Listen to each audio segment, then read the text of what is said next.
Patuloy ang pag-arangkada ng Philippine Stock Exchange Index na kanina ay nagtala na naman ng panibagong record high. Nakatutok si Bernadette Reyes.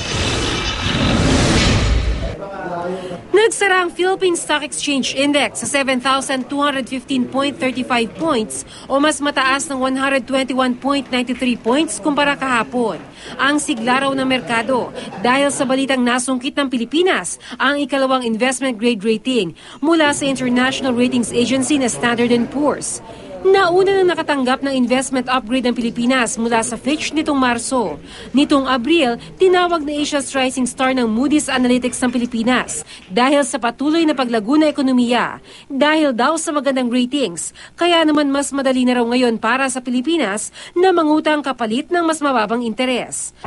Sabi ho ng World Bank, pag ang bayan nakatanggap ng investment grade, yung borrowing costs ho ng bayan bababa by 30%. Ayon sa World Federation of Exchanges, pangatlo ang Pilipinas sa best performing market sa buong mundo noong 2012. Pero sa kabila ng gumagandang imahe ng Pilipinas sa mundo, kailangan pa rin daw ng gobyerno ng mga programa para maakit ang mga negosyanteng mamumuhunan para tuluyang maramdaman ng ordinaryong Pilipino ang paglago na ekonomiya. At dapat ho ipagpatuloy natin lahat ng magagandang balita. Yung ekonomiya ho natin growing by 7%.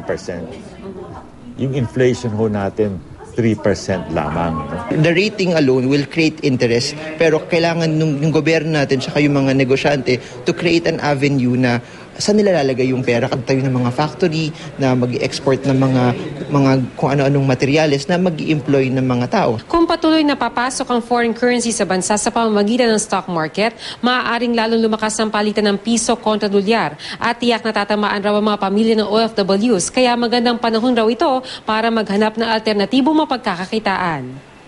Si Beatriz Ando halimbawa, nagtabi ng pampuhunan sa maliit na negosyo mula sa buwan ng OFW remittance galing sa mga anak.